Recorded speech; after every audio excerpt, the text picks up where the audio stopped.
अस्सलाम वालेकुम। हमारा आज का लेक्चर है जी सर्कुलर मोशन। मोशन का हमारा मेन चैप्टर चल रहा है। उसके अंदर अब तक हम 4 लेक्चर मुकम्मल कर चुके हैं। ये उसी सिलसिले का 5वां लेक्चर है। इसमें हम सर्कुलर मोशन शुरू करने जा रहे हैं। सर्कुलर मोशन में जब हम पढ़ेंगे तो सबसे पहली बात ये अब ज़हन में रखेंगे, आप लोगों ने जो लीनियर मोशन में चीज़ें पढ़ते थे ना, जिस तरह डिस्प्लेसमेंट है, वेलोसिटी है, एक्सीलरेशन है, मोमेंटम है, बिल्कुल उसी तरह आपने यहाँ चीज़ें पढ़नी हैं। वहाँ फोर्स पढ़ते थे, यहाँ टॉर्क का जिक्र आ जाएगा। वहाँ मोमेंटम था, यहाँ एंगुलर मोमेंटम आ जाएगा। वहाँ डिस्प्लेसमेंट था, यहाँ एंगुलर डिस्प्लेसमेंट। वहाँ वेलोसिटी थी, यहाँ एंगुलर वेलोसिटी। वहाँ एक्सीलरेशन था, यहाँ एंगुलर एक्सीलरेशन। फिर वहाँ मैस होता था, इनर्शिया, यानी यहाँ मोमेंट ऑफ इनर्शिया का जिक्र आ जाएगा। इसी में हम ग्रेविटेशन और पढ़ेंगे, क्योंकि ग्रेविटेशन के हवाले से जब हम बात करते हैं तो वो हम सर्कुलर मोशन में ही मैंने इसको इंक्लूड किया हुआ है, क्योंकि आपके CSS में इसका जो क्वेश्चन है ना, वो इसी क्वेश्चन नंबर जो 2 है पेपर में जो आता है, क्वेश्चन नंबर के 3 कहना चाहिए, 2 तो अगर आपका पहला चैप्टर में से आ गया, पहला चैप्टर क्वेश्चन आ गया उसका MCQ, फिर आ गया वेक्टर, अगर आ जाता है आमतौर पर, तीसरा क्वेश्चन इसी चैप्टर में से आता है। इसलिए मैं इसको थर्ड क्वेश्चन कह रहा हूँ, मोशन को। ठीक है, बिस्मिल्लाह करते हैं जी। सबसे पहले जो चीज़ आपको नज़र आ रही होगी, इसमें डिस्प्लेसमेंट होता है एंगुलर डिस्प्लेसमेंट क्या है? आपका एंगल होता है जो कोई भी बॉडी अपने सेंटर पे स्विप करती है ड्यूरिंग इट्स सर्कुलर मोशन या रोटेशन। कोई एक बात हम अगर करें तो ठीक है, जब भी कोई बॉडी सर्कुलर मोशन कर रही होगी, हर पॉइंट पर इसकी वेलोसिटी चेंज होती है डायरेक्शन की वजह से। मैग्नीट्यूड कांस्टेंट रहती है, जिसे स्पीड कहते हैं। इसका मतलब बॉडी पे लग रही है कोई फोर्स, आगे जाके बढ़ेंगे उसको सेंटीपिटल फोर्स कहते हैं, परपेंडिकुलर टू वेलोसिटी एक्ट कर रही होती है। ठीक है, आप इस यहाँ पे डायग्राम में देख सकते हैं इधर कि आपकी जो बॉडी है, इसकी जो डायरेक्शन है वो अब हर लम्हे चेंज हो रही है। अब बॉडी के अंदर जो एक्सेलरेशन प्रोड्यूस हो रहे हैं, एक तो सेंटीपिटल एक्सेलरेशन है, ठीक है, एक इसमें जो सेंटीपिटल एक्सेलरेशन से रेडियल एक्सेलरेशन कहते हैं वो रेडियस के लॉन्ग होगा, एक इसमें टेंजेंशियल एक्सेलरेशन होता है, ठीक है, और एक इनका सम हो जाता है आपके पास।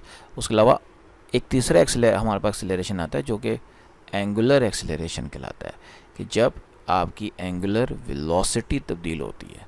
अब एंगुलर वेलोसिटी क्या है? Rate of change of angular displacement.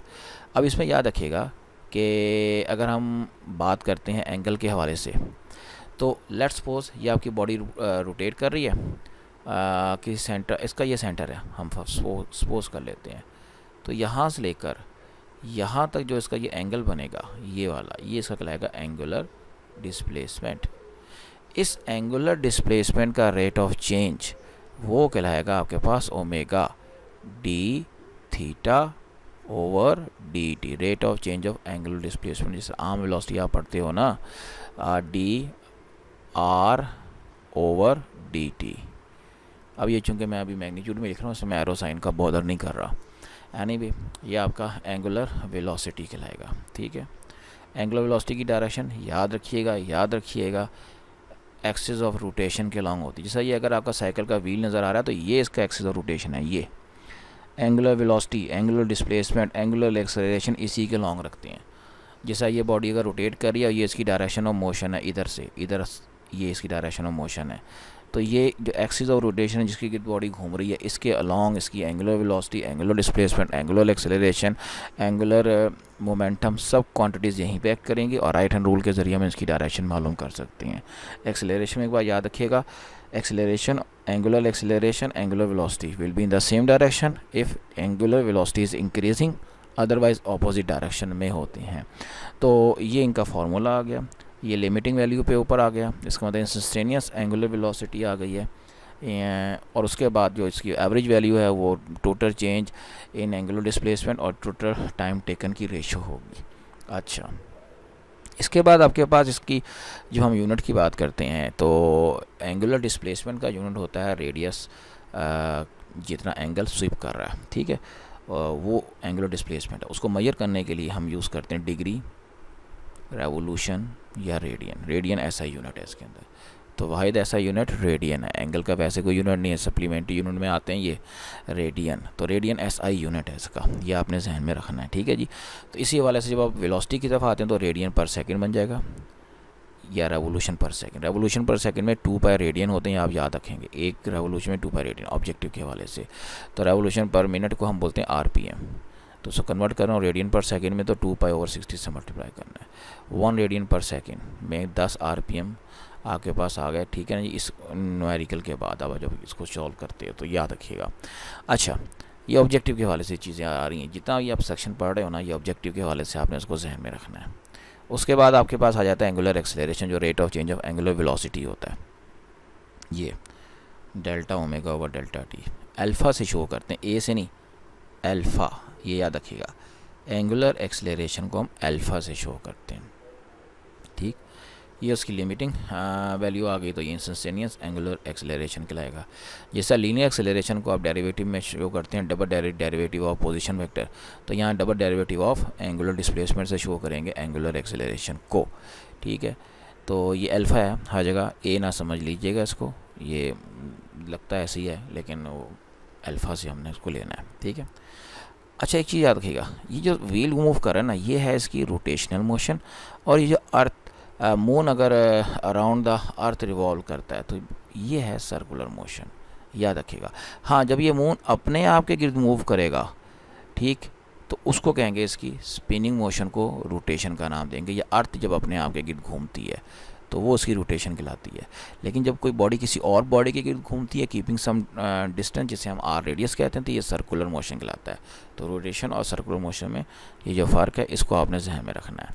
उसके बाद रिलेशन हैं जी, लीनियर एक्सेलरेशन और एंगुलर एक्सेलरेशन वगैरह के विद लीनियर वेलोसिटी और एंगुलर वेलोसिटी के साथ। इसमें जब आपके पास आपने जो रिलेशन शुरू करना है ना, वो जो बेसिक आपका आर्क लेंथ का रिलेशन होता है आपके सर्कल के साथ। अगर आपके पास ये सर्कल है, लेट्स सपोज ये हम छोटा सा एक सर्कल ड्रॉ कर लेते हैं यहाँ पर, ठीक है। ये इसका सेंटर है, आप सपोज कर लें, और ये आपके पास रेडियस है, और ये आर्क लेंथ एस है। रेडियस को हम कहते हैं जी आर है, ये जी थीटा है। तो एस इज इक्वल टू क्या होता है, आर थीटा, ये आपने पढ़ा हुआ है। इस चीज़ से हम लेके शुरू करेंगे, इसको टी टी से डिवाइड करेंगे, लिमिटिंग वैल्यू अप्लाई करेंगे। जैसे हम यहाँ पे लिमिटिंग वैल्यू अप्लाई करेंगे तो ये आपके पास है रेट ऑफ चेंज ऑफ जो लीनियर डिस्प्लेसमेंट, ये वेलोसिटी, और angular displacement angular velocity, v is equal to r omega prove हो जाना आपके पास, ठीक, ऑब्जेक्टिव या शॉर्ट क्वेश्चन के हवाले से। उसके बाद आप इसी फॉर्मूले को v is equal to r omega को लेके चलेंगे, v is equal to r omega, इसको लेके चलेंगे। इसको स्मॉल कैप्स के अंदर डिवाइड करेंगे, स्मॉल इंटरवल के लिए d v r d omega, इसको टाइम के साथ डिवाइड कर दें तो यह आएगा डी टी आ गया, ठीक। अब आप इसको डेरिवेटिव भी कह सकते हैं, हमने डेरिवेटिव ले लिया क्योंकि आर कांस्टेंट है, उसको डेरिवेटिव होना नहीं है, तो d omega over d t और d v over d t आ जाएगा। इसको आप यहाँ पे लिमिट अप्लाई कर दें, लेकिन जब आप बात करते हैं limit d t approaches to zero, इधर भी और इधर भी आप लिमिटिंग वैल्यू अप्लाई कर दें, d t approaches to zero. तो जब आप स्मॉल एंगल्स के लिए आप यूनिफॉर्म एंगल वेलोसिटी की बात करते हैं तो उस वक्त इंस्टेंटेनियस और यूनिफॉर्म वैल्यूज आपस में क्या होती हैं, इक्वल, और सर्कुलर मोशन में स्पीड सेम रहती है। We know this thing very well, magnitude के हवाले से बात हो रही है। तो rate of change of linear velocity acceleration बन गया लीनियर आर, और ये एंगुलर एक्सेलरेशन, इसका फॉर्मूला प्रूव हो गया आपके पास, ठीक। अच्छा, उसके बाद आपके पास एक और जो एक्सेलरेशन है वो है सेंटीपीटल एक्सेलरेशन। इसका अभी आगे जिक्र आने वाला है सेंटीपीटल फोर्स के अंदर, कि जब भी कोई बॉडी सर्कुलर पाथ में मूव करती है तो वो मूव करती है सेंटीपीटल फोर्स की वजह से। सेंटीपीटल फोर्स की वजह से जो एक्सेलरेशन प्रोड्यूस होता है वो सेंटीपीटल एक्सेलरेशन कहलाता है, ठीक है जी। सेंटीपीटल एक्सेलरेशन जो आमतौर पर रेडियस के अलॉन्ग होता है, वी स्क्वायर ओवर आर या ओमेगा स्क्वायर आर के बराबर होता है। अब इसका फॉर्मूला हमने प्रूव करने जा रहे हैं सेंटीपीटल एक्सेलरेशन के वाले से। पहले सेंटीपीटल फोर्स की डेफिनेशन है जो आपने फैसी में पढ़ी हुई है सेम, कि बॉडी जब सर्कुलर पाथ पे मूव करती है तो उसको जो सर्कुलर पाथ पे रखने के लिए जिस फोर्स की हमें ज़रूरत होती है उसको हम कहते हैं कि जी सेंटीपीटल फोर्स, और इसके नतीजे में जो एक्सेलरेशन पैदा होता है वो सेंटीपीटल एक्सेलरेशन होता है। सेंटीपीटल फोर्स एक एक्शन फोर्स है, इसका रिएक्शन सेंटीफ्यूगल फोर्स कहलाता है, ठीक है। ये आपके पास सेंटीपीटल सेंटीफ्यूगल, फ़र्क यह है कि डायरेक्शन ऑपोजिट है, मैग्नीट्यूड दोनों की सेम होती है सेंटीपीटल और सेंटीफ्यूगल की, ठीक है। और v is equal to r omega अगर आप यहाँ यूज़ कर लें तो इसका जो मॉडिफाइड फॉर्म है आपके पास वो ये आ जाएगी, दिस वन। अब आपने इसका प्रूव करना है mv²/r। उसके लिए आप एक सर्कुलर मोशन लेट कर लेंगे बॉडी की। डायग्राम आप जो इसकी कंसिडर कर रहे हैं वो ये भी कर सकते हैं, लेकिन इस डायग्राम में थोड़ा सा आपने मॉडिफाई करना है, मॉडिफिकेशन, और वो है टेंजेंट लाइन के हवाले से कि यहाँ पे जो आप टेंजेंट लाइन ड्रॉ करेंगे ना, वो डायग्राम में आप थोड़ा सा इसको मैं एलेबरेट कर दूँ। ये बस ये टेंजेंट है जो कि मिसप्रिंट हुआ हुआ है इसके अंदर, यूँ आपने शो करना है टेंजेंट। एक वेलोसिटी आपको वो v है और दूसरी v प्राइम है, लेट्स सपोज इस सब्जेक्ट नोट्स के हवाले से। ये चीज़ अगर आपने देखनी है तो आपको मैंने यहाँ पे डायग्राम ड्रॉ की हुई, 2-3 डायग्राम्स हैं वो यहाँ पे रखी हुई हैं आपको समझाने के लिए कि जब कोई बॉडी सर्कुलर पाथ में मूव करती है, उसका पहले पॉइंट पे अगर वेलोसिटी आपके पास ये, दूसरे पॉइंट पे वेलोसिटी यहाँ पर है, तो ये इन दोनों velocities for very small interval of time, इन दो वेलोसिटीज़ को जब आपस में मिला के ये वेक्टर डायग्राम हम ड्रॉ करते हैं, तो ये डायग्राम और ये अंदर जो ट्रायंगल बन रहा है ये दोनों सिमिलर होती हैं, क्योंकि इनके कॉरस्पॉन्डिंग एंगल इक्वल होते हैं। लेंथ वगैरह तो इक्वल नहीं है, कॉरस्पॉन्डिंग एंगल इक्वल होने की वजह से ये सिमिलर होती हैं। और जो सिमिलर फिगर्स होती हैं उनकी कॉरस्पॉन्डिंग साइड्स की जो रेशो होती है ना, वो इक्वल होती है, जो कि आप यहाँ देख सकते हैं कॉरस्पॉन्डिंग साइड्स की रेशो। अब ये जो आपके पास रेशो है ये आपके सामने जो ऊपर डायग्राम बनी है उसके हवाले से, ठीक है। उसमें अगर आप देखेंगे तो PQ साइड जो एंगल के ऑपोजिट है, ये PQ, और उसके साथ आपके पास साइड आ रही है CP जो R को यहाँ पे शो करे रेडियस को। इन दो की रेशो अगर आप लेते हैं तो इसके PQ का कॉरस्पॉन्डिंग साइड AB है यहाँ पे, जो डेल्टा V को शो कर रहा है, ठीक है। और उसके R के कॉरस्पॉन्डिंग, इस R के कॉरस्पॉन्डिंग ये जो R लिखा है ये वाला, इसकी कॉरस्पॉन्डिंग जो साइड है वो ये वाली है, दिस वन OA। तो वही उन्होंने यहाँ पर इसको किया हुआ है कि PQ/CP किया हुआ है, तो AB/OA किया हुआ है, ठीक है। अब हमने करना क्या, ये तो मैंने आपको बता दिया कि किस तरह से आपने इनको कॉरस्पॉन्डिंग ट्रायंगल बनाकर और इनको कंपेयर करके ये काम करना है। क्यों करना है, सवाल तो ये है। वजह यह है कि हमने मालूम करने जा रहे हैं सेंट्रीपिटल एक्सेलरेशन की वैल्यू। अब आप गौर से देखें, सेंट्रीपिटल एक्सेलरेशन कब पैदा होता है, जब बॉडी एक पॉइंट से दूसरे पॉइंट पर जाती है, उसकी डायरेक्शन चेंज हो रही है, डायरेक्शन चेंज होने की वजह से सेंट्रीपिटल एक्सेलरेशन प्रोड्यूस हो रहा है। तो सेंट्रीपिटल एक्सेलरेशन जब भी प्रोड्यूस होगा, इसके अंदर जो भी एक्सेलरेशन है, अभी फिलहाल जो सेंट्रीपिटल ही हमें पता है, लेकिन प्रोड्यूस कब होगा, जब वेलोसिटी चेंज होगी, डेल्टा V/डेल्टा T। अब यहाँ पर हमें इस फैक्टर की इक्वेशन नंबर 1 की वैल्यू चाहिए, डेल्टा V और डेल्टा T की। उसके लिए जो डेल्टा V है ना, ये हम कंपैरिजन से निकालेंगे, और डेल्टा T हमारे पास S=R थीटा जो फॉर्मूला होता है उससे हम निकाल लेंगे, ठीक है। आप आगे चलिए ज़रा, यहाँ पर देखें जो हम कंपेयर करके ये इक्वेशन बनाते हैं, दिस वन। इस इक्वेशन के अंदर जो PQ है ये आर्क लेंथ है, आर्क लेंथ S आपके पास होती है, ठीक है जी, आर्क लेंथ है। और आर्क लेंथ जो है याद रखिएगा, अब डायग्राम में मैं थोड़ा सा वापस आता हूँ, बाकी सामने जो डायग्राम बनी इसी की हेल्प ले लेते हैं। ये जो आप अब बात करते हैं ना, वहाँ पे हमारे पास जो डायग्राम है PQ वो ये है, ये जो आपके पास आर्क लेंथ है ये तो डेल्टा V को शो कर रहा है, ठीक है। लेकिन जब इस डायग्राम की बात करते हैं आप, यहाँ पे जो B और C से शो किया गया है, BC जो कॉर्ड लेंथ है और आर्क लेंथ दोनों इक्वल होंगे, कॉर्ड लेंथ और आर्क लेंथ आपस में इक्वल होंगे, ठीक है, स्मॉल एंगल्स के लिए।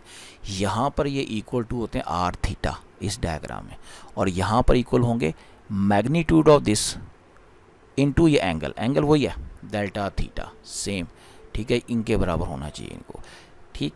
अच्छा, अब वैसे अगर आप इक्वेशन मालूम करते हैं डिस्टेंस की, वो होता है S=VT, ये इक्वेशन है डिस्टेंस की।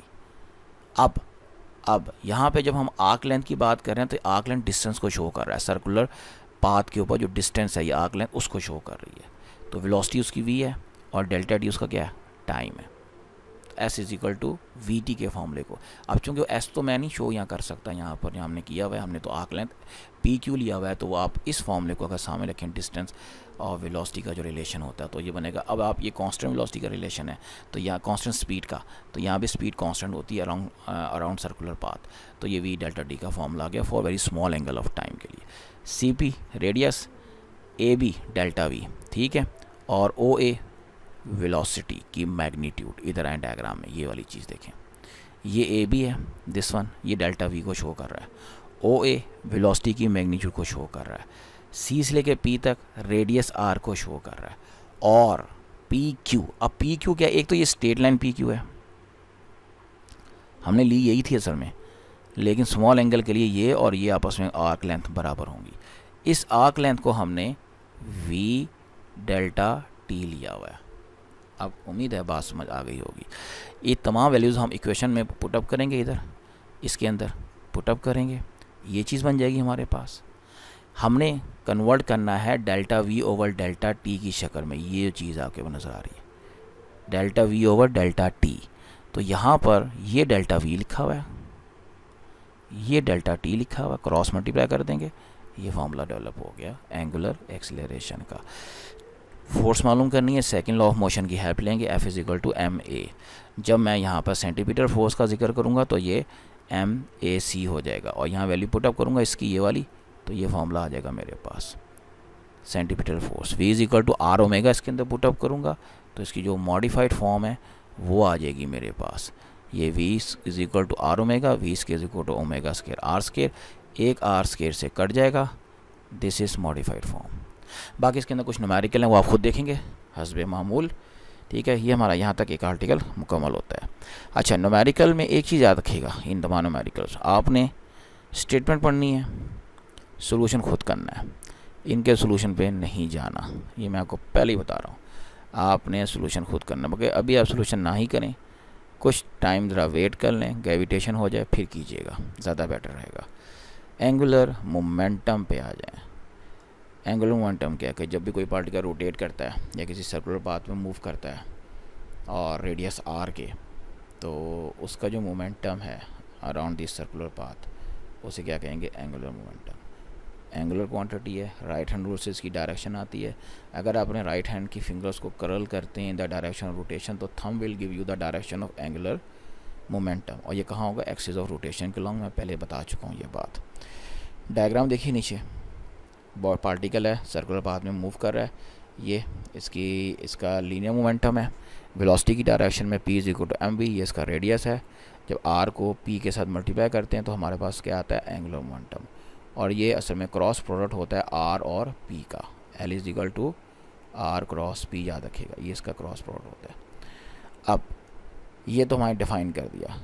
आगे जो आपको चीज़ें नज़र आ रही ना, ये एक्सप्लेनेशन है सिंपल इस हवाले से कि या तो हमें परपेंडिकुलर कंपोनेंट लेना है r का विद p, या p का लेना है विद r। ये दो चीज़ें नज़र आ रही हैं आपको, ठीक है, ये क्योंकि वेक्टर प्रोडक्ट है इस वजह से। और याद रखिएगा अगर इनके बीच में एंगल 0 डिग्री आएगा तो नो एंगुलर मोमेंटम, 0 हो जाएगा, 90 पे मैक्सिमम आ जाएगा। अगले पैराग्राफ में आपको यही जो स्पेशल केस हैं वो डिस्कस किए गए हैं। उसके बाद relation between torque and angular momentum, बहुत इंपॉर्टेंट है ये चीज़, क्योंकि इसके ऊपर law of conservation of angular momentum हमने सॉल्व करना होगा। अभी कैसे निकालेंगे, आपको पता है एंगुलर मोमेंटम होता है L is equal to r cross p, ऊपर आप पढ़ के आ गए हैं, ठीक है। अगर आप L is equal to r cross p की बात करते हैं, लेट्स सपोज हम वेक्टर फॉर्म में ले लेते हैं इसको, ठीक है, इसको आप डिफ्रेंशिएट कर दें, D L over d T left side पर, और इधर आपको लगेगा प्रोडक्ट रूल। पहले आप r को डिफ्रेंशिएट करें, p को छोड़ दें, प्लस r को छोड़ दें और p को डिफ्रेंशिएट कर दें, हो गया। अब D r over d T velocity को शो करता है, rate of change of position vector, यहाँ पे वेलोसिटी आ जाएगी आपके पास। और उसके बाद p अपनी जगह पर है, मोमेंटम है कहलाता है, तो एम वी बन जाएगा। इधर आए, ये है rate of change of momentum, linear momentum r। अब rate of change of linear momentum आपके पास किसके इक्वल होता है, f के इक्वल होता है। इधर आप f लगा देंगे तो ये बन गया r cross f।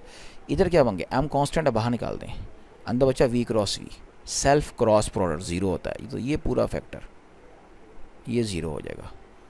r cross f torque हो जाएगा, तो टॉर्क इज इक्वल टू हो जाएगा rate of change of angular momentum. यहाँ से फिर हम इसको एक्सप्लेन करेंगे कि हमारे पास ये जब हम जाते हैं ना इसमें 3D के अंदर, तो ये x कंपोनेंट, y कंपोनेंट और z कंपोनेंट के हिसाब से इसकी डेफिनेशन आ गई।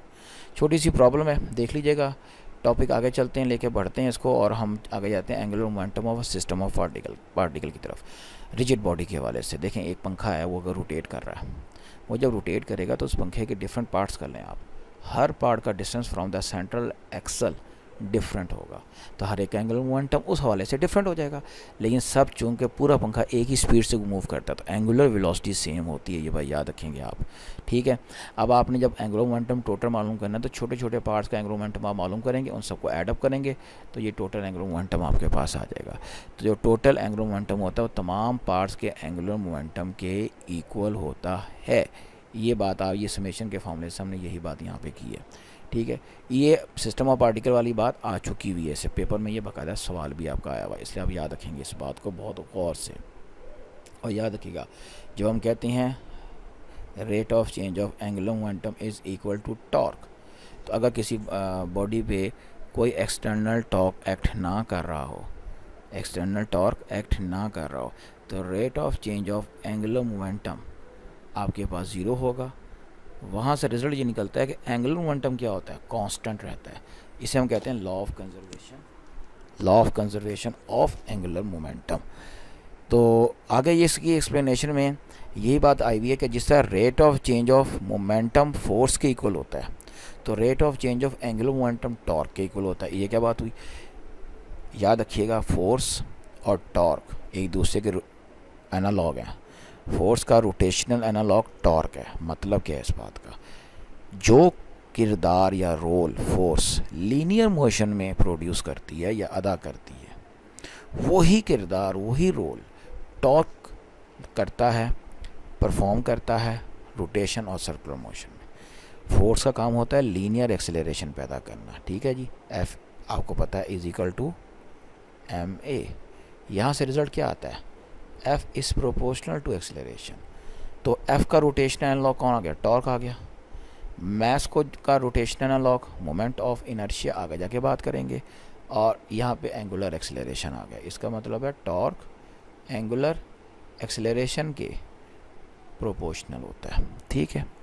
तो ये बात आपने याद रखनी है, इसी के आगे इन्होंने की हुई है एक्सप्लेनेशन। और टॉर्क जो अगली चीज़ है law of conservation of angular momentum की तरफ अब आएंगे। अब याद रखिएगा कि एंगुलर मोमेंटम हमेशा हमेशा कंजर्व रहता है, लेकिन शर्त एक ही है, एक्सटर्नल सिस्टम पे टॉर्क ना लग रहे हो। इंटरनल तो हो सकते हैं, ऊपर आप पढ़ेंगे तो बात क्लियर होगी। तो एक्सटर्नल टॉर्क एक्ट ना करें। इफ़ एक्सटर्नल टॉर्क ये वाला अगर आपके पास ज़ीरो है तो आपको ये क्वेश्चन आएगी। इसको जब आप इंटीग्रेट करते हैं तो ये जवाब आता है। मतलब एंगुलर मोमेंटम कांस्टेंट, जब टॉर्क नहीं लगेगा तो एंगुलर मोमेंटम कांस्टेंट होगा। ये बात याद रखिएगा। मैं रिपीट कर दूं कि law of conservation of angular momentum क्या कहता है कि if no external torque act upon a body then angular momentum of the system और system of particle remains constant. ये यहाँ तक एक सवाल हमारा जो है ना एक लिहाज से मुकम्मल। आगे उसकी कुछ ब्रीफ एक्सप्लेनेशन है एक्स वाई और जी एक्सिस के हवाले से, वो आप देख लेंगे। और इसकी जो मॉडिफाइड फॉर्म है वो मैं आपको यहाँ बता देता हूँ कि जब हम एंगुलर मोमेंटम की बात करते हैं तो एंगुलर मोमेंटम एल को हम आई ओमेगा से भी शो करते हैं। कैसे, ये प्रूफ मैं थोड़ा सा कर देता हूँ आपको। L is equal to r p without vector, sine 90 करके हमने 1 कर दिया। लेट्स सपोज पी का मतलब एम वी लगा देंगे, P is equal to m v, तो ये बन गया एम वी आर। लें जी, ठीक है। अब V इज इक्वल टू होता है, अभी हमने पढ़ा आर ओमेगा, पुटअप करें M, यहाँ आ गया r omega into r, r मिला दें आपस में, एम आर स्क्वेयर ओमेगा। अब एम आर स्क्वेयर फार्मूला होता है हमारे पास मोमेंट ऑफ इनर्शिया का। अब मोमेंट ऑफ इनर्शिया को अभी मैं डिफ़ाइन ज़्यादा नहीं कर रहा, सिर्फ अभी आप इसका ये कॉन्सेप्ट ध्यान में रखें कि मोमेंट ऑफ इनर्शिया वही क्वांटिटी है जिसका रोल सर्कुलर मोशन में वही होता है जो लीनियर मोशन में आम इनर्शिया यानी मास का होता है। तो मास का एनालॉग क्वांटिटी रोटेशनल मोशन में ये मोमेंट ऑफ इनर्शिया होता है एम आर स्क्वायर। तो ये आपका फॉर्मूला प्रूव हो जाता है जैसे, ठीक है। Law of conservation of angular momentum के मुताबिक याद रखिएगा I1 omega 1 is equal to I2 omega 2। और यहाँ से हम कह सकते हैं I ओमेगा के साथ इन्वर्सली प्रोपोर्शनल। मतलब क्या है, एक बॉडी रोटेट कर रही है, जिस तरह एक्रोबैट्स होते हैं या फिर वो जो स्कीइंग डांसर होते हैं, वो जब घूम रहे होते हैं तो जैसे ही अपने बॉडी को क्लोज करते हैं उनकी एंगुलर वेलोसिटी ज़्यादा हो जाती है। या डाइवर्स होते हैं जो स्विमिंग पूल में डाइव करते हैं, वो अपनी बॉडी को बेंड कर लेते हैं ताकि उनका एंगुलर वेलोसिटी बढ़ जाए। क्यों? क्योंकि उनका वो जो होता है मोमेंट ऑफ इनर्शिया कम हो जाता है, रेडियस कम होने की वजह से, बॉडी को रोल करने की वजह से। तो ये चीज़ें हैं इसकी। ये अब आपने एक टॉपिक आपका मुकम्मल होता है। अब आप देखेंगे angular momentum for rigid body, आपके पास लिखा है रिजिड बॉडी, एक बॉडी जिसकी आप शेप आसानी से चेंज नहीं कर सकते सिस्टम ऑफ पार्टिकल के हवाले से। और उसका एंगुलर मोमेंटम निकालना तो आपको तमाम पार्ट्स का एंगुलर मोमेंटम क्या करना पड़ता है, ऐड करना पड़ता है। पीछे हम पढ़ के आ गए हैं, ये लेक्चर एक लिहाज से दोबारा शुरू हुआ है, ठीक है। लेकिन ये जो चीज़ है ना रिजिड बॉडी के हवाले से मैंने अलग से इंक्लूड किया कि अगर आ जाए तो सिस्टम ऑफ पार्टिकल, या बाज़ लोग रिजिड बॉडी नहीं समझ पाते, तो इसलिए मैंने दोनों को आर्टिकल को बीच में इंक्लूड कर दिया कि रिजिड बॉडी है या सिस्टम ऑफ पार्टिकल है, they are the same thing. इसको देख लीजिएगा, वही चीज़ है, वही एक्सप्लेनेशन जो हम पीछे पढ़ के आए हैं। अलबत्ता जब हम करते हैं law of conservation of angular momentum, तो ये जो प्रूफ आपको नज़र आ रहा है इसके अंदर, ये वैसे ही प्रूफ है जैसा हमने लीनियर मोमेंटम की शक्ल में किया था, उससे मिलता जुलता प्रूफ है। तो अगर आपने प्रूफ करना है law of conservation of angular momentum, बाकी एक्सप्लेनेशन पीछे है, सेट है, जैसे लिखी है वैसे छाप सकते हो। लेकिन वो जो कंजर्वेशन ऑफ एंगुलर मोमेंटम का जो प्रूफ है, अगर आप पीछे देखोगे ना, वो थोड़ा सा इसमें शॉर्टकट के अंदर गिवन है। तो यहाँ से लेकर ये चीज़ यहाँ पे जब आप आते हैं, इसमें इसका प्रूफ मैं आपको करवा रहा था पीछे, जहाँ L is equal to constant हमने पढ़ा था। एक मिनट ठहरिए जी, लॉ ऑफ ये वाला, ये थोड़ा सा मुख्तसर है, इसके अंदर प्रूफ एक्सप्लेनेशन सही है नो डाउट। तो प्रूफ में अगर आप चाहें तो मच बेटर, मेरा सजेशन तो यही हमेशा मैं तलबा कहता हूँ, यहाँ से आप उठाएं प्रूफ और इसको वहाँ पे इंक्लूड कर दें, ठीक है। वो ये है कि एक बॉडी दूसरी बॉडी, दो बॉडीज़ हम लेट कर लेते हैं, ठीक है। एक बॉडी दूसरी बॉडी पे फोर्स लगाती है, टॉर्क लगाती है, जिसकी वजह से जब एक बॉडी ए है एक बी है, ए बॉडी जब बी बॉडी पे टॉर्क लगाएगी तो क्या होगा कि जो बी है ना बॉडी, उसका एंगुलर मोमेंटम चेंज होगा, rate of change of angular momentum. इसी तरह जब बी बॉडी ए बॉडी पे टॉर्क आएगी तो वो ए का एंगुलर मोमेंटम चेंज करेगी। अब हमें पता है according to third law of motion, action और रिएक्शन इक्वल इन मैग्नीट्यूड और अपोजिट इन डायरेक्शन होते हैं। इसी तरह टॉर्क भी होंगे, क्योंकि फोर्स का रोटेशनल एनालॉग टॉर्क है, तो टॉर्क भी क्या होंगे, equal in magnitude opposite in direction. जब दो बॉडी एक साथ साइमल्टेनियसली दूसरे के ऊपर फोर्स लगाएंगी और दूसरे को रोटेट करने की कोशिश करेंगी, दोनों टॉर्क का सम क्या हो जाएगा, ज़ीरो, तो rate of change of angular momentum zero हो जाएंगे। यहाँ से हम इसको d over d t common निकाल देंगे, अंदर आ जाएगा L A plus L B. L A और plus L B total momentum L को शो करेगा ऑफ द सिस्टम, और टोटल मोमेंटम का रेट ऑफ चेंज ज़ीरो आएगा। यहाँ से अगला स्टेप ये होगा कि इसका मतलब ये निकलता है कि जो एंगुलर मोमेंटम है ना, वो क्या आ गया, कांस्टेंट। ये आप खुद लिख सकते हैं, मैं लिख दिया वैसे। तो यहाँ तक आपका ये लॉ क्या हो जाता है, प्रूफ हो जाता है, ठीक। अच्छा जी, अब ये थोड़ा सिंपल मैंने कहा सही कर दूँ आप लोगों के लिए, इसके अंदर एल। अब जो आपके पास टॉपिक आ रहा है ना, ये है जी गायरोस्कोप और प्रेसेशन। टॉपिक तो इतना मुश्किल नहीं है, समझ लें इसको कि गायरोस्कोप और प्रेसेशन की सबसे बेस्ट एग्जांपल है वो आपकी अर्थ है। ये आपको एक नज़र आ रहा है पिवट, एक व्हील है, और इसके साथ व्हील के साथ एक इसका रॉड लगा हुआ है। रॉड के लेफ़्ट एंड पे अगर आप देखोगे तो एक छोटा सा बॉल बना हुआ है, बॉल को पिवट पे या स्टैंड पे रखा हुआ है। अब इस व्हील को जब मैं इसके ऊपर रख के वैसे ही छोड़ूंगा ना, तो ये अपने वेट की वजह से नीचे फॉल कर जाएगा, वेट का टॉर्क इसमें पैदा होगा। लेकिन अगर मैं इसको रोटेट करूँगा, जो डायग्राम में इस वक्त नज़र आ रहा है उसके हिसाब से व्हील को अगर मैं अपने हिसाब से देखूँ एंटी क्लॉकवाइज घुमाकर, जैसा कि हम एक बेबलेट को या टॉप को घुमाते हैं, जिसे लट्टू कहते हैं, घुमा के छोड़ते हैं तो घूमना शुरू कर देता है, ठीक। अब वो जब घूम रहा होता है, मुसलसल घूम रहा होता है, तो उसका जो एक ख़ास वेलोसिटी से घूमना, वो अगर आपने उसको जिस एंगल पे छोड़ा होता है उसी एंगल पे वो एक कर्व बना के घूम रहा होता है, तो उसे कहते हैं प्रेसेशन, और वो सिस्टम बन जाता है गायरोस्कोप का। तो जस्ट लाइक दैट ये वही चीज़ है, बेबलेट टाइप।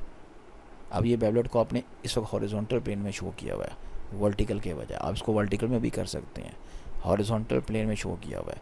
जब आप इसको एंटी क्लॉकवाइज घुमा के व्हील को इसके ऊपर रख देंगे तो ये बजाय नीचे गिरने के इसके गिर्द घूमना शुरू कर देगा। ये जो चीज़ है ये कहलाता है हमारे पास गायरोस्कोप सिस्टम, और इस का घूमना एक ख़ास स्पीड के साथ और गिरना मत, गिरना नीचे गिरना मत, प्रेसेशन कहलाता है। छोटा सा कॉन्सेप्ट है। होता क्या है, होता यह है कि जब हम इसको वैसे ही छोड़ते हैं ना तो इसके अंदर एक ही टॉर्क पैदा होता है, वेट का ये नीचे गिर जाता है। लेकिन जब हम इसे रोटेट करके छोड़ते हैं तो होता है कि रोटेशन की वजह से इसके अंदर पैदा होता है टॉर्क। टॉर्क के होते हैं दो कंपोनेंट, एक वेट को अपवर्ड डायरेक्शन में जो डाउनवर्ड वेट को बैलेंस करता है, और दूसरा कंपोनेंट पैदा होता है इसका इनटू द प्लेन, और वो इसको घुमाना शुरू कर देता है अराउंड द पिवट या ये अराउंड द पिलर जिसके ऊपर इसको रखा हुआ है। अब जब ये जिस स्पीड से घूम रहा होता है उसे हम कहते हैं स्पीड और वेलोसिटी ऑफ प्रेसेशन। इसको हम आमतौर पे ओमेगा से भी शो कर देते हैं। और जो एंगुलर मोमेंटम है इसका वो चूँकि कंजर्व होता है, और torque rate of change of angular momentum torque के बराबर होता है, हमें ये पता है। ये आप देख सकते हैं इधर ये मेंशन भी है, मैं आपको शो ऑफ करा देता हूँ यहाँ पे ये चीज़। तो इसकी वजह से आपका ये सिस्टम फॉल नहीं करता। अब ये सारी एक्सप्लेनेशन यहाँ पे जो मैं बोल रहा हूँ गिवन है कि आपका जो rate of change of angular momentum है ये टॉर्क के बराबर है, या change in angular momentum is equal torque into time. ये आपके पास वो टॉर्क लग रहा है जब हम इसको घुमाते हैं। टॉर्क का कंपोनेंट v क्रॉस ओमेगा जो इसको रोटेट करेगा इस डायरेक्शन में, इसके चारों तरफ, ठीक है, रोटेट करना शुरू कर देगा। और इसका जो दो कंपोनेंट होंगे, एक कंपोनेंट जो है वो वेट को बैलेंस करेगा, ये डाउनवर्ड वेट लग रहा है, इसका एक कंपोनेंट वेट को बैलेंस करेगा, और इसके घूमने की वजह से इसके अंदर पैदा होगा एंगुलर मोमेंटम जिसकी वजह से घूमता रहेगा। इस चीज़ को अगर आप यहाँ देखते हैं ना, इधर आ जाएं सामने, इस डायग्राम के अंदर आपको ये बात ज़्यादा, मैंने 3-4 डायग्राम इसमें रखी हैं, आपको बात समझाई जा सके। वेट है, ये वही सिस्टम है पूरा जो उधर देखा, ये वेट है डाउनवर्ड एक्ट कर रहा है, ये आप देख सकते हैं इस जगह पर, ठीक। जब हम इसको रोटेट करेंगे तो टॉर्क इसमें उस तरफ लगेगा, इसका ये सिस्टम इधर इसके गिर्द प्रेसेस करेगा, यानी घूमेगा, रोटेट करेगा। अब लेट्स सपोज ये आपके पास डेल्टा थीटा, ये डेल्टा फाई भी हम शो कर सकते हैं। वैसे हमारे टेक्स्ट में ये डेल्टा फाई से शो हो रहा है। अगर आपको मैं थोड़ा सा डायग्राम को ऊपर करके दिखा दूँ, ये देख लें, ये आपकी है angular speed, precession angular speed यहाँ पे ओमेगा से शो की गई है, delta phi over delta t, लेकिन यहाँ पे वो delta theta over delta t से शो की गई है। इसको अगर आप सॉल्व करते हैं ये इक्वल टू होता है d L over L over d t. इसको सॉल्व करेंगे तो ये आ जाएगा आपके पास ओमेगा आर ओवर डब्ल्यू आर ओवर आई ओमेगा, डब्ल्यू फॉर वेट है इसके अंदर। इसका जो प्रूफ है वो मैं भी आपको कराता हूँ। अच्छा ये देखें, इसके अंदर आप अगर आप देखते ना तो ये थीटा है, ये डेल डी एल है, ये इतना सा, जिस तरह नहीं s is equal to r theta होता है हमारे पास, जस्ट लाइक दैट। तो ये जो चीज़ है ये चेंज इन एंगुलर मोमेंटम है, इतना हिस्सा, ये इसका एंगल है, और ये जिस स्पीड से घूम रहा है वो स्पीड ये है इसके अंदर। अब इसका एक और चीज़, ये व्हील है, इस व्हील को हम घुमा रहे हैं और इस व्हील को रस्सी से पकड़ा हुआ है। अब देखें ये इसका एंगुलर मोमेंटम है, रोटेशनल एक्सिस और रोटेशन के अलावा, ठीक। ये इस पे टॉर्क लग रहा है इस डायरेक्शन में बाहर की तरफ, और चेंज इन एंगुलर मोमेंटम इस डायरेक्शन में इसके साथ पैरेलल आ रहा है, और ये आपके ऊपर आपने रस्सी के ज़रिए पकड़ा हुआ है तो ये फोर्स लग रही है। हम जब इसको रोटेट करेंगे और छोड़ेंगे तो ये जो व्हील है ना, ये जो आपको व्हील नज़र आया, ये एक सर्कुलर पाथ में मूव करेगा, ठीक है, अपने आप। जिस तरह कि ये ऊपर वाला हमारा सिस्टम या ये नीचे जो सिस्टम बने, या ये वाला हमारा सिस्टम है साइड वाला, ये रोटेट करेगा। अब इसके प्रूफ की तरफ आ जाए अंदर। प्रूफ जो है वो ये डायग्राम मैंने ली है, ज़्यादा बेटर तरीके से आप इसको समझ सकते हैं। एंगुलर मोमेंटम एक्सिस और रोटेशन के लॉन्ग एक्ट कर रहा होता है, ठीक है। ये आपका एंगुलर मोमेंटम है एल आई ओमेगा, ये आपके पास ये इस सर्कल में रोटेट कर रहा है टॉप, ठीक है, जिस तरह वहाँ पर आपका एक व्हील घूम रहा है, सर्कल में रोटेट कर रहा है। अब अगर आप यहाँ पे एल, ये वेक्टर है, ये इसका सेंट्रल एक्सिस है, ये वाला, इस डायरेक्शन में ये इसका असल लगा रहा है, एंगल कितना है, फाई है। अब ये आपके पास आर्क लेंथ है, यहाँ से लेके यहाँ तक सारी, ये लेंथ एल के बराबर है, तो s is equal to r theta के मुताबिक एस की जगह पे आपके पास क्या चीज़ आ रही है, यू कैन सी हेयर, ये जो आपके पास लगाते हैं, ये जो छोटी सी आपको नज़र आ रही है ये वाली आर्क लेंथ, इसके ऊपर लगाना है s is equal to r theta. S की जगह पे डेल्टा एल आ गया आपके पास, आर की जगह पे L sine theta sine phi आ गया, और डेल्टा थीटा की जगह पर है, ठीक है। तो ये चीज़ आपके पास बनेगी आर की जगह पर L sine phi into delta theta is equal to delta L, ये आएगी। ठीक है, और डेल्टा एल के साथ आप एल फाई डिवाइड कर देंगे तो ये चीज़ आ जाएगी। अब आप कह सकते हैं जी ये आपका देखो, ये आपका वेक्टर है आर, ये जैसे एक वेक्टर को हम नहीं करते, ये वेक्टर है आर, ये अगर आपके पास एंगल है फाई तो ये सामने वाला कंपोनेंट क्या होगा, आर साइन फाई। तो ये एल वेक्टर है ये है, तो ये सामने वाला कंपोनेंट होगा एल साइन फाई। ये बात समझ आ गई होगी। अब नीचे आए, वेट लग रहा है वर्टिकली डाउनवर्ड। ठीक, इसका एंगल फाई, इधर फाई तो इधर भी फाई, दो पैरेलल वेक्टर हो, एक लाइन, ये चूँकि एक ही लाइन जा रही है तो अगर ये एंगल फाई है तो ये एंगल भी फाई ही कहलाएगा, दिस वन। ठीक, अच्छा तो ये जो चीज़ है इसकी, ये वाली लेंथ, ये जो आपका लेवर आर्म की लेंथ बनेगी फाई के सामने, तो ये बनेगा आर साइन फाई बन जाएगा। ठीक है, और जब इसका टॉर्क मालूम करेंगे तो टॉर्क मालूम करने का फॉर्मूला क्या होता है, फोर्स और नीचे परपेंडिकुलर डिस्टेंस से मल्टीप्लाई कर देते हैं हम। अब आर साइन फाई हमारे पास डिस्टेंस है मोमेंट आर्म, और फोर्स है एम जी, मल्टीप्लाई करेंगे टॉर्क है जो rate of change of angular momentum के इक्वल होता है। अब हम आते हैं प्रेसेशनल एंगुलर वेलोसिटी या स्पीड की तरफ। उसका फॉर्मूला होता है rate of change of angular displacement, ये दिस वन। ठीक, एक चीज़ ये आ गई है। अब डेल्टा थीटा आपको सामने ये लिखा हुआ है, यहाँ पुट अप कर दें डेल्टा थीटा की वैल्यू, तो वो आ जाएगा delta L, L sine theta और डेल्टा डी साथ में आ गया आपके पास। ठीक है, अब आपके पास टॉर्क की वैल्यू यहाँ हमने मालूम की थी एम जी आर साइन फाई, ये था delta L over delta t. तो यहाँ पर ये डेल्टा एल और ये डेल्टा टी, इस पूरे की जगह पर आप लगा दें एम जी आर साइन फाई, ये लगा दिया। ठीक, नीचे आ गया एल साइन फाई, ये आ गया, साइन फाई से साइन फाई कट गया, ऊपर आ गया एम जी आर ओवर एल, ये चीज़ आएगी। एल का मतलब I omega angular momentum, M G W R, ये वो फॉर्मूला है, प्रूव हो गया आपका। और ये वो फॉर्मूला आपका यहाँ डायरेक्ट लिखा हुआ है, तो ये प्रूफ आपका वहाँ पे साइड पर है, आप उसको यहाँ शामिल करेंगे कैलकुलेशन में। तो यहाँ तक आपका प्रिसेशन एंड गायरोस्कोप तक एक आर्टिकल हमने मुकम्मल कर लिया। बाकी जो हिस्सा है वो इंशाल्लाह नेक्स्ट लेक्चर में इसको कीजिए। ये सारी जो कैलकुलेशन मैं आपको सामने शो ऑफ की हुई है, देखें इसको, समझें। कोई क्वेश्चन होगा तो ऑनलाइन सेशन में डिस्कस कर लेंगे। उस वक्त तक के लिए अल्लाह हाफिज़। ऑनलाइन सेशन के अलावा भी अगर आप चाहें तो व्हाट्सएप पर रब्ता कर लीजिएगा। अल्लाह हाफिज़।